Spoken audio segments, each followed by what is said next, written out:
Good afternoon, Tanzania. You're watching Fabidigo TV Sports News, or your trusted source for accurate, balanced, and breaking news. Fabidigo TV.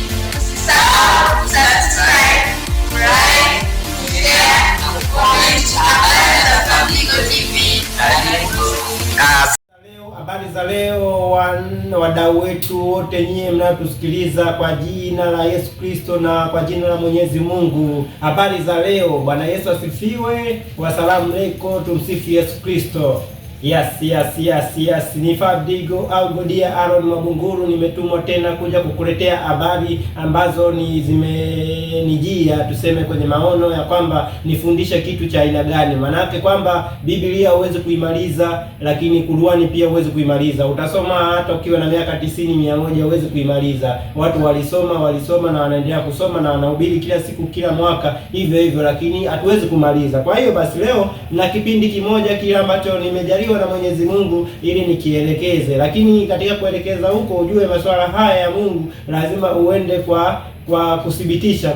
Ni kwamba kama mnavyoona hapa, nimeandaa habari ambazo nimeziweka kwenye tablet yangu na kwenye laptop yangu ili niweze kuenda na nyie moja kwa moja, ambazo zimetoka kwenye mifano ya Biblia, lakini maneno haya nimeyasamale mimi mwenyewe kwa jinsi Mungu alivyonijalia akili yangu ili tu niweze kuyaleta kwenu. Asante sana. Kitu cha kwanza, usisahau kusubscribe, kulike, comment habari hiyo ambayo umeipata hapo.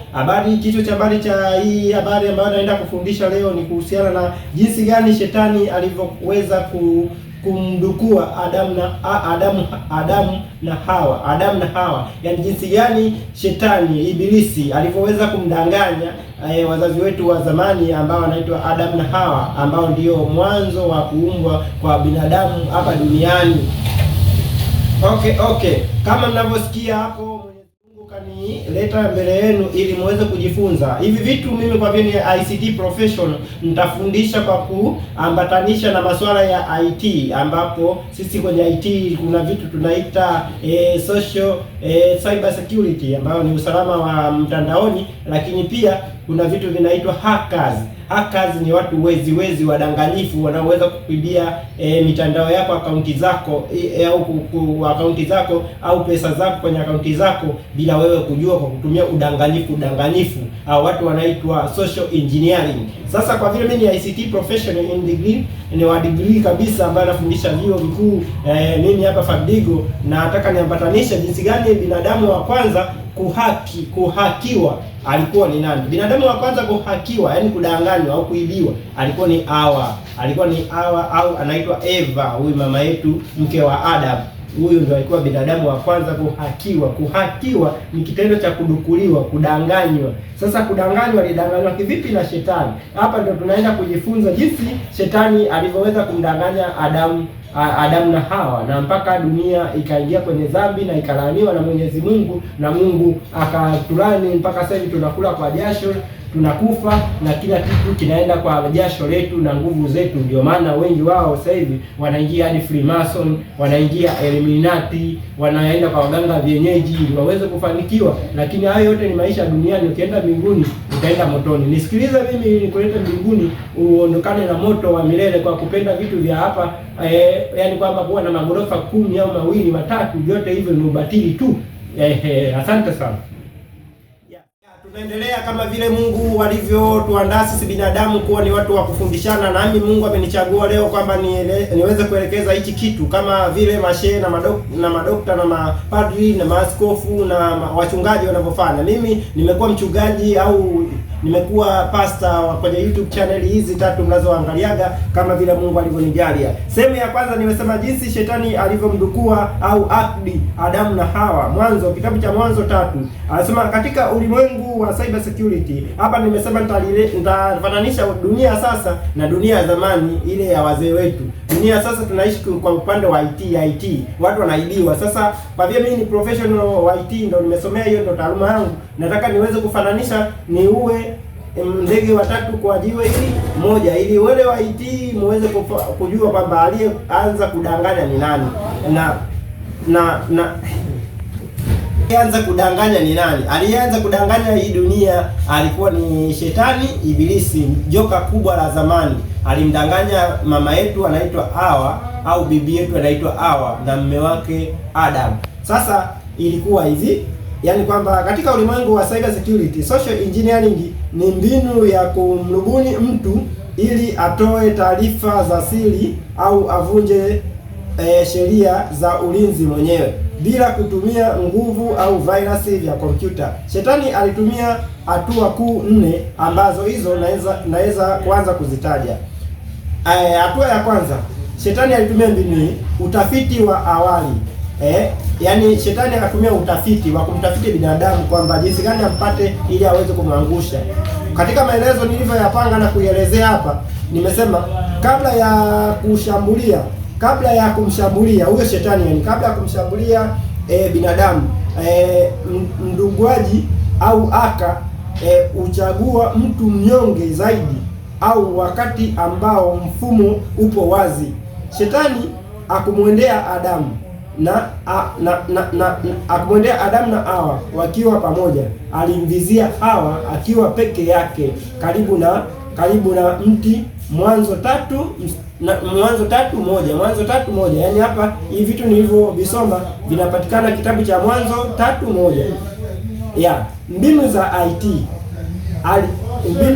IT kama nilivyoongea hapo, mlivyosikia kwamba siku zote mtu anapotaka kukuhaki au kukudanganya lazima ajue udhaifu wako. Udhaifu wako ni jinsi gani wewe ulivyo dhaifu. Kwa mfano, ukiwa kwenye familia au kwenye ndoa, kwa mfano wewe upo naishi na mke wako au na watoto wako, kama watu wanataka kuingia kuidondosha familia yenu, wataangalia mtu dhaifu kwamba wamuingie nani ili waweze kuibomoa familia yenu. Kwa hiyo basi wengi wao wanatumiaga sana mbinu za kuingia kwa mwanamke.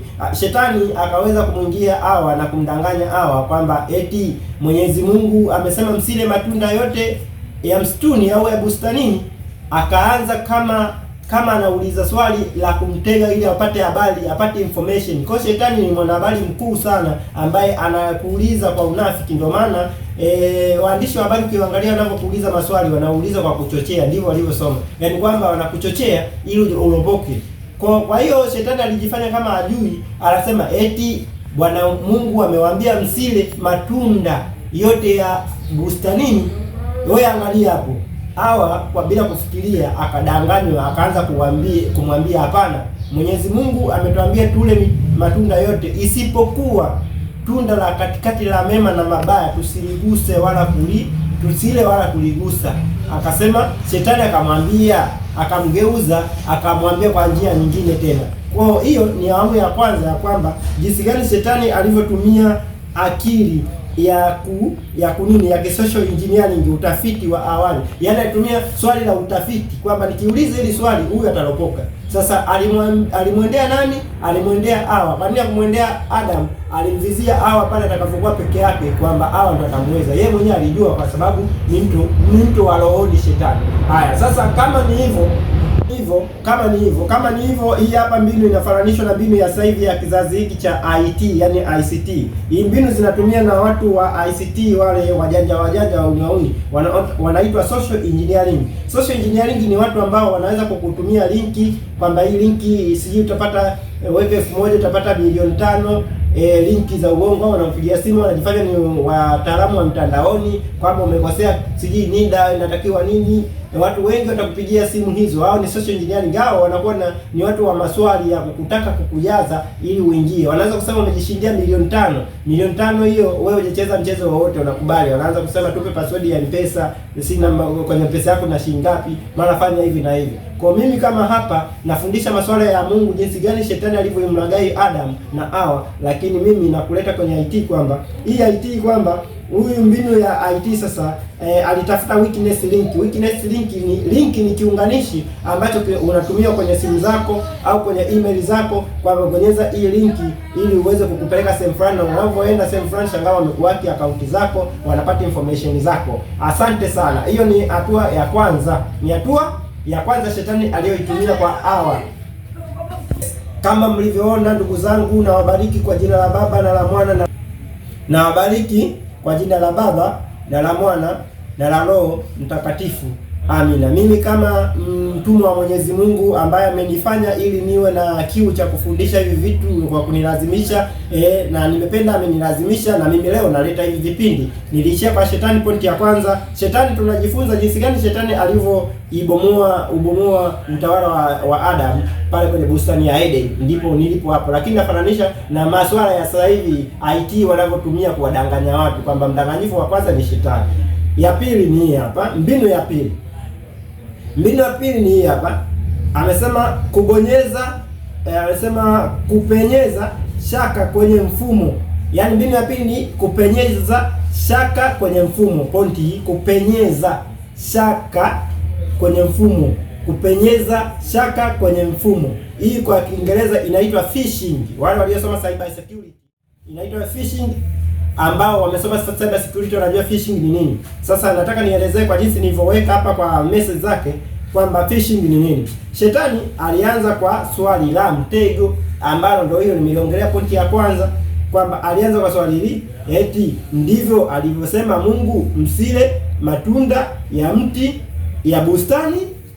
Hapa hivi vitu tutavipata kwenye kitabu cha Mwanzo 3:1 kama nilivyosema mwanzoni, inaelezewa kwenye kuponyeza pale. Kupenyeza ni kumpenyeza mtu ataki kudukua siri zake, sio? Unamuuliza eti ndivyo alivyosema Mungu, msile matunda yote ya bustanini. Mwanzo 3:1. Ili alikuwa swali la kutafuta habari, ulikuwa ni ujumbe wa kulaghai, ulikuwa ni ujumbe wa kulaghai. Umeona ninavyosoma phishing email. Phishing email ni nini? Anasema uliolenga kubadilisha kumbukumbu za Hawa kuhusu neno la Mungu. Mbinu za IT zinavyotumika, nataka kwanza nifananishe hapo, ndipo nitaelezea mbinu za IT za sasa hivi sasa zinavyotengenezwa, zinavyotumiwa na phishing au watu wa phishing ambao wanaitwa wauni hao wazee wa message. Anasema mbinu za IT za sasa hivi sasa, anasema alitengeneza akaunti fake ya mwanzo ili Hawa aanze kutilia shaka uwalili wa firewall. Firewall ni software ambayo ipo kwenye Windows, inapatikana kwenye kila Windows ya kompyuta, ambayo inapambana na virus ili Windows siweze kuharibiwa, inaitwa firewall. Sasa amesema ili siweze kuharibiwa ikavamiwa na hao mafishing. Phishing kwenye cyber security ni message ambazo pia nazo zinakuja kwa mfumo wa kukutumia kwamba unatakiwa kuwa hivi, zinakuwa na maswali fulani, you want to download, save, install, zinakuwa message. Lakini phishing kama alivyotumia hapa zinakuja na maswali ya kiuniuni. Kwa shetani akatumia mbinu hiyo kama nilivyoelezea mwanzoni kwamba alitumia hilo swali la kwamba eti. Sasa hapa eti maana yake nini? Yaani kama hajui hivi anataka ajue wakati anajua. Sasa hapo shetani alivyomuuliza Hawa akaanza kuropoka. Hii na hisi nisieleze sana maana inaendana na ile ya kwanza. Niishie hapo, tuende hatua ya tatu ambapo anaeleza kwamba hatua ya tatu, yani pointi ya tatu, anasema kubadilisha sheria za mfumo. Kubadilisha sheria za mfumo. Kubadilisha sheria za mfumo ni mbinu ambazo shetani alitumia kumnasa Hawa. Kubadilisha sheria za mfumo kivipi? Nataka nisome hapa. Anasema Hawa alipojibu na kuongeza maneno yake mwenyewe, wala msiyaguse. Ina maana Hawa alijibu kwamba matunda ya katikati hatuwezi kula wala kuyagusa, lile tunda la mema na mabaya. Sasa shetani hapa kapata mwanzo hapa wa kusema wala usiyaguse. Mwanzo 3:3 shetani alijua kuwa tayari ameingia ndani ya mfumo. Yaani shetani akamjua Hawa kwamba ameshaingia kwenye mfumo wake. Sasa akamfanyaje? Sikiliza. Amesema hapo ndipo alipoingiza virus. Virus vyenyewe ambao vinaitwa malware. Malware ni virusi ambavyo vinatumika na watu wezi wa mtandaoni, wanakutumia kama application ili uweze kudownload afu kuibia akaunti. Ni virus hiyo. Kwa kusema hakika hamtakufa. Yaani shetani akaanza kumthibitishia sasa Hawa kwamba hakika hamtakufa. Hii ni Mwanzo 3:4. Kitabu cha Mwanzo 3:4. Mstari wa 4, yani mlango wa 3 mstari wa 4, kwamba hakika hamtakufa. Alibadilisha kanuni kuu ya usalama ya Mungu, yani alibadilisha amri ya Mungu ikawa vile anavyoitaka yeye, kwamba Mungu alisema kama mtakula lile tunda ambalo ni mema na mabaya, siku hiyo hakika mtakufa, alafu hakika mtakufa. Ina maana Mungu aliwaambia hivyo. Ina maana kama aliwaambia hivyo, shetani akaja kubadilisha kwamba hamtakufa bali mtafanana na Mwenyezi Mungu, mtajua mema na mabaya. Sasa kwa kuelewa hilo, Hawa akajihisi kama labda yeye atakuwa kama Mungu, ndio akaenda kumdanganya mume wake ili wale lile tunda, na baada ya kula, mume wake alipokula lile tunda ndio dunia ikaanguka, wakajiona wako uchi, wakakimbilia msituni kwenda kujificha na kuenda kutafuta majani ili wajifunga sehemu za asili, wakajiona wako uchi. Lakini baada ya Mwenyezi Mungu kuja kwenye hiyo ardhi au kwenye hiyo bustani, Mungu alitembea kwenye bustani ya Eden, akaja kugundua kwamba Adam haonekani pale. Wakati Adamu haonekani, akamwita Mungu, akamwita Adam, Adam. Adam akaitika naam. Akasema huko wapi? Mungu akamuuliza huko wapi? Adam akasema mimi huku nimejificha. Akasema kwa nini umejificha? Akasema ni uchi, niko uchi.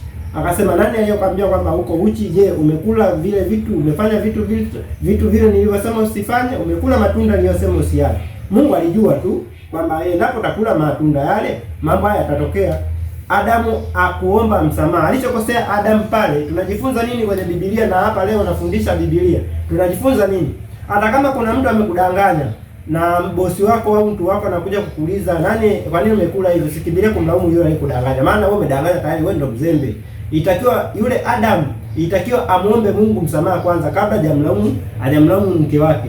Alitakiwa aseme, samahani Mungu, nimekula kwa kuteleza, naomba unisamehe. Mungu alimsamehe, labda nisamehe, sababu yeye alikimbilia tu kusema Hawa uliyenipa. Ina maana alimlaumu Mungu kumpa yule mwanamke. Yaani Adamu alimjibu hivi Mwenyezi Mungu kwamba nimekula tunda hili, lakini ni huyu mwanamke ulionipa, huyu mwanamke Hawa ndio aliyenipa hili tunda. Sasa kwa kuja kuomba msamaha kwa staili ya kumlaumu mtu, hiyo tunafundishwa kwamba usiwe ni mtu wa kulaumu, kwamba Mungu alichukia kwa sababu Adamu tayari alimpa dhambi Mwenyezi Mungu. Yaani kwamba akamsema Mungu, yaani kwamba kumbe Mungu sasa labda ni kama ameumba vibaya, sasa kwamba kumpatia yule mwanamke ni kama alikosea vile. Ina maana alimlaumu Mwenyezi Mungu. Sasa Adamu alikosa hekima pale. Alitumia uoga sana, sijajua uoga huo aliutoa wapi, maana yeye aliumba mkamilifu kidogo kuliko sisi. Sasa Adamu hapo tunafundishwa nini kwenye Biblia? Hiki kitabu cha Mwanzo 3:4 ambapo anasema hamtakufa. Ina maana kwamba sisi hapa tunajifunza nini? Kama mimi Fabidigo nilioletwa mbele yenu sasa. Hapa tunajifunza kitu, kuomba msamaha kwanza kabla hujalaumu. Inatakiwa kuomba msamaha, ni kitu kimoja hapo kizuri sana. Katika kuomba msamaha hapa wengi ndio tunapofeli. Tunapenda sana kuomba vitu kwa Mungu kwamba naomba nipate kompyuta, niombe nipate pesa, nipate maisha mazuri, nipate kazi nzuri ya mshahara mzuri, nipate mke, nipate mume, lakini pale unapokosea tunashindwa kuomba msamaha.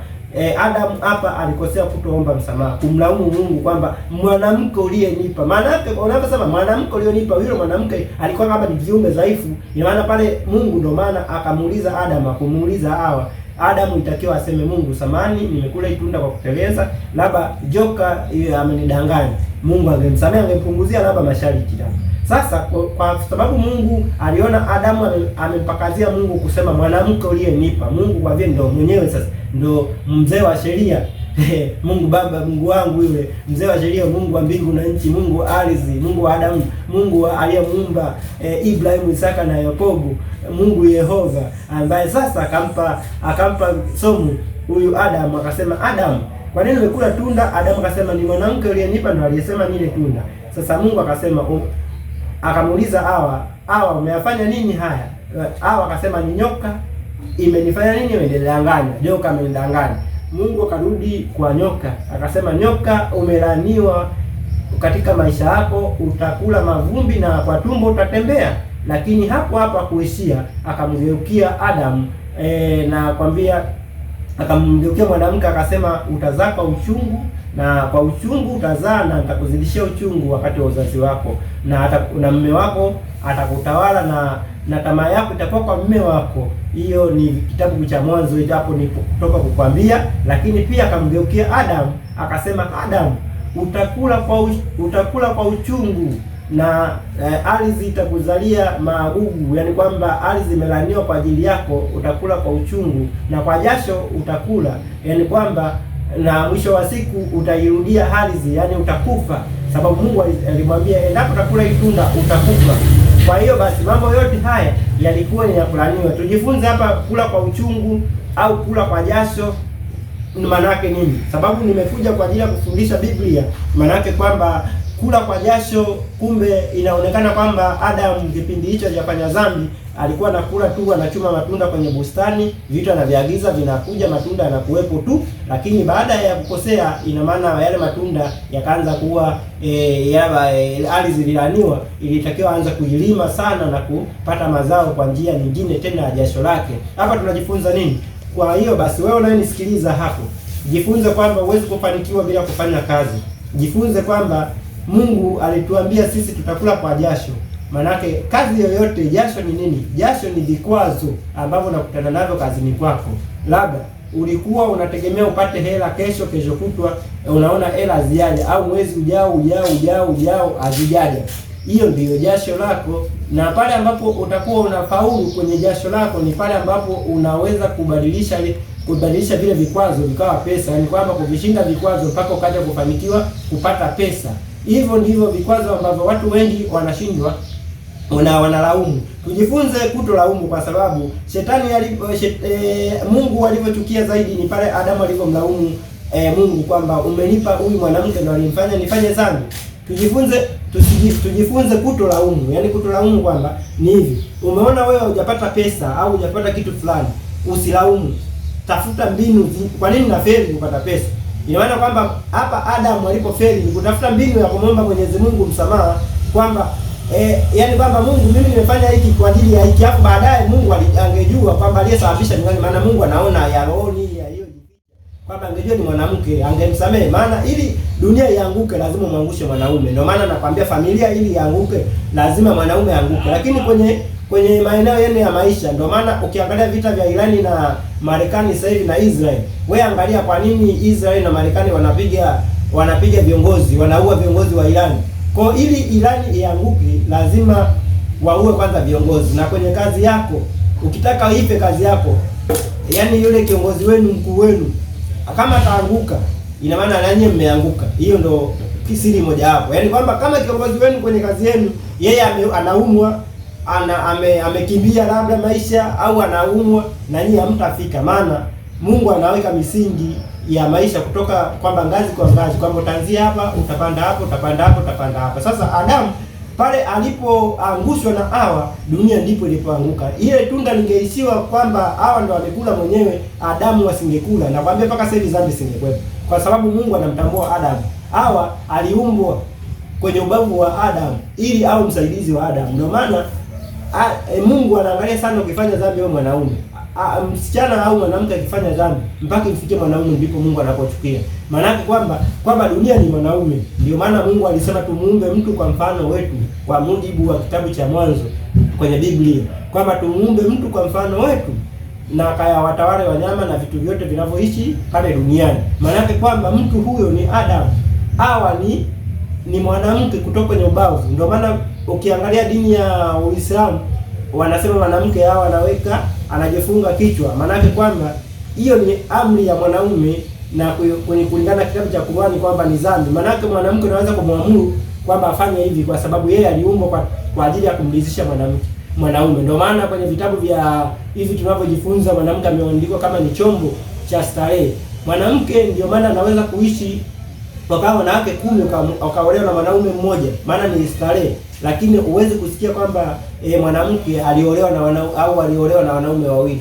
Kitu hicho ambacho hakiwezekani, kwamba huwezi kutumikia mabwana wawili kwa wakati mmoja. Hapa tunajifunza nini? Tunajifunza kuwa na misimamo na kutokupenda kulaumu, lakini pia kujua kuvishinda vikwazo vya maswali ya watu mahakazi hawa. Lakini pia tunajifunza kuomba msamaha. Kuomba msamaha ni kitu kizuri sana. Usipende kujikweza. Ina maana Adamu alijikweza kwa Mungu, Mungu akamlaani. Alipomlaani ndio mpaka sasa hivi tunaishi hivi. Na kufundisha kwamba kuomba msamaha yani ni bonge la hekima kubwa sana. Kwa mfano mimi nikimkosea hata mdogo wangu, nikimwomba msamaha, sio kwamba ukubwa wangu utakuwa upo chini au nitakuwa nimejizailisha, ila kwa mtu mjinga ataniona mimi najizailisha kumwomba msamaha mdogo wangu. Mimi ni binadamu, naweza nikateleza. Kwa kuteleza kwangu pale nitakapomwomba msamaha mdogo wangu, mimi ndio nakuwa mkubwa zaidi, japo kwa macho ya binadamu, macho ya nyama yanaonekana kwamba mimi nimekosea kabisa, nimekuwa mpumbavu kwa kuomba msamaha kwa mdogo wangu. Lakini nawafundisha nyinyi mnaonisikiliza, angalia Yesu Kristo alivyoishi na wanadamu. Alikuwa ni Mungu, kwa Biblia inavyosema ni mwana wa Mungu, lakini aliishi kwa unyenyekevu na kutojivuna, na aliishi na watu kwa unyenyekevu. Sasa wewe ukisema wewe unaishi na wadogo zako, unawaendesha kama magurudumu, yani wewe haufai hata kwenye ulimwengu wa mbingu na nchi. Naongelea hivi kwa sababu wengi wao mnakimbiwa na watu kwa sababu ya kutokuwa na tabia nzuri. Tabia ndio itakao kuvutia watu kwamba wakupende, ila kama wewe unajikweza, hata kama umekosea unasema mimi mkubwa bwana, sio nini na nini. Wewe utaishi peke yako mwanangu. Labda unatokienda kwa waganga wenyeji, watakupiga tu hela, utaishi peke yako. Kitu cha kwanza kinachomvutia mtu ni tabia nzuri. Mpe uhuru mtu naye ajisikie ni. Hapo nimemaliza kwenye hiyo pointi ya 3. Nimalizie pointi ya 4. Asante sana. Namaliza pointi ya 4. Ya pointi ya 4, tunaenda pointi ya 4 ya jinsi gani shetani alivyotumia vitu fake.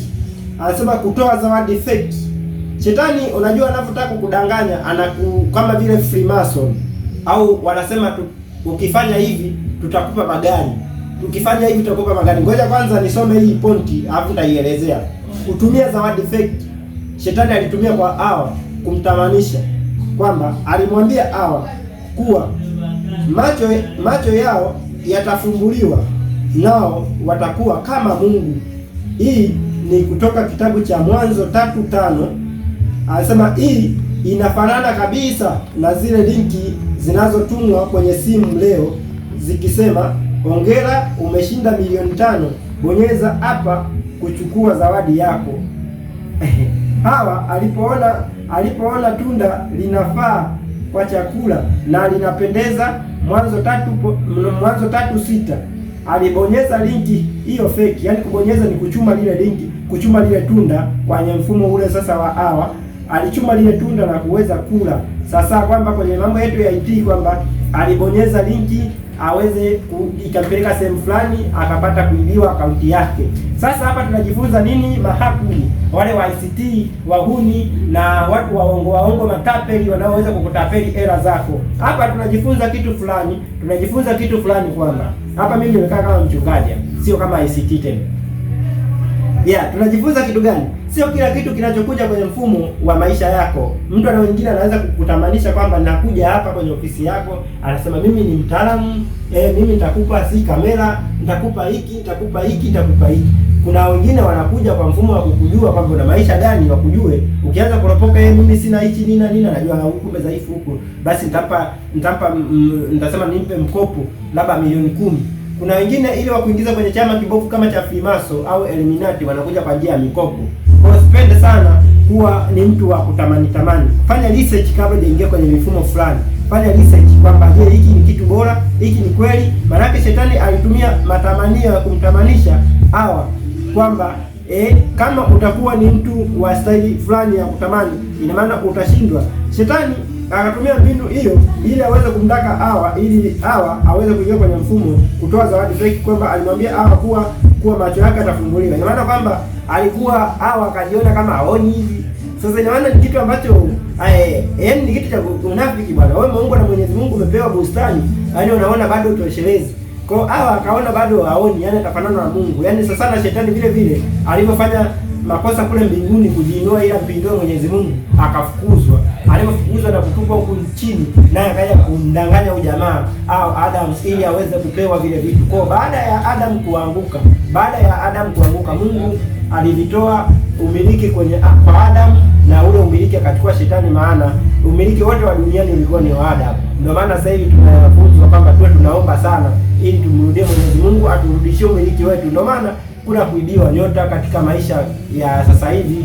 Hawa wachawi sasa wanaiba nyota. Ina maana kwamba shetani ni kama aliiba nyota ya Adam sasa.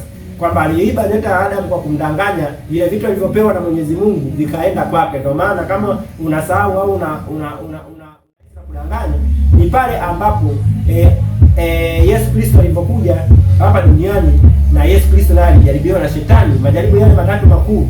Jaribu la pili kama sikosei ni lile pale anasema umeona vitu vyote hivi nimepewa mimi, nishuhudie, afu hivi vyote nitakupa, maana hivi vyote nimepewa. Yaani kwamba shetani alimuonesha miliki yote ya duniani, akamuonesha kwa sekunde, akamuonesha Yesu alionyeshwa vile vitu. Sasa akasema ukinitumikia nitakupa hivi. Yesu alisema msujudie Bwana Mungu wako tu. Imeandikwa msujudie Bwana au mtumikie Bwana Mungu wako tu. Yesu kalishinda ile shetani. Sasa shetani kwa mbinu hizo ndizo anazotumia sana mpaka sasa hivi. Kwa mfano mimi labda nataka kufanikiwa. Nahitaji labda vitu vikubwa, kamera, si nini. Kwa vile mimi ni IT, mtu atakuja kwangu ni shetani, Freemason, atasema atanisaidia, kumbe baadaye anataka uwe shoga. Baadaye ndo unajikuta ni shoga, umeingizwa kwenye shoga, ni kitu chochote. Ndio maana mimi nawafundisha mimi Fabidigo kwamba muone macho ya kiroho kabla ya kubali kitu, uone angalia. Unajua maisha ya haraka hayana thamani yoyote. Ndio maana nasema nyumba na vitu vyote ni ubatili mtupu, sababu kifo utaviacha hapa. Fanya kama vile Mungu anavyokuambia, kama mimi ninavyofanya kidogo kidogo wewe. Baadaye Mungu ananipandisha. Ndio maana watu leo wanamjua Fabidigo ni nani, Arusha, Kilimanjaro, Dodoma, watu wananipigia simu, wanapata hivi vitu ninavyofanya. Unafikiri nisingefanya ningefahamika? Kwa hiyo Mungu anakupandisha kidogo kidogo. Asante sana. Endelea kusubscribe YouTube channel zote hizo ambazo umenipata hapo. Kwa jina la Mwenyezi Mungu nasema namshukuru Mungu kwa kunipa baraka hizi za kunifanya mimi niongee mbele yenu, mbele ya kamera hii. Nami sauti yangu imekuwa ni kama hivyo. Nasema asante. Na wabariki kwa jina la Baba na la Mwana na la Roho Mtakatifu. Amina. Bwana Mungu akatujaze na akambariki pia Fabidigo aweze kutoa vipindi vingi sana. Asante sana. Fabidigo TV. Usisahau kusubscribe, like, share na comment habari za Fabidigo TV. Good afternoon, Tanzania. You're watching Fabidigo TV Sports News, or your trusted source for accurate, balanced, and breaking news.